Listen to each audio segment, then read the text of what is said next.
দেশের বিনোদন অঙ্গনের জনপ্রিয় তারকাদের অংশগ্রহণে আয়োজিত সেলিব্রিটি ক্রিকেট চ্যাম্পিয়ন্স ট্রফি 2025-এ অশ্লীলতার অভিযোগ তুলে 6 মডেল অভিনেত্রী ও 3 নির্মাতার বিরুদ্ধে লিগ্যাল নোটিশ পাঠিয়েছে বাংলাদেশ সুপ্রিম কোর্টের আইনজীবী মোহাম্মদ জাকির হোসেন।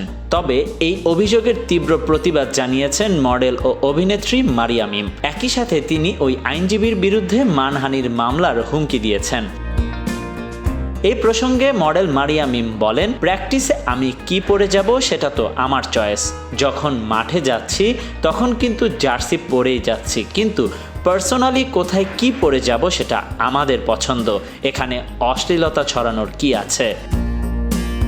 নিজেকে নির্দোষ দাবি করে তিনি আরও বলেন, আমাদের কোনো দোষ নেই, মামলা করলে গণমাধ্যমের বিরুদ্ধে করুন, আমাদের বিরুদ্ধে কেন? খেলা চলাকালীন আমাকে যা প্রশ্ন করা হয়েছে তাই বলেছি। তার দাবি, সে আইনজীবী যা করেছে এতে আমার মানহানি হয়েছে, তাই তার বিরুদ্ধে মানহানির মামলা দেব। বিশেষ করে তার কর্মকাণ্ডের পর পুরনো ক্লিপগুলো নতুন করে ভাইরাল হয়েছে, এতে করে আমার মানহানি হয়েছে।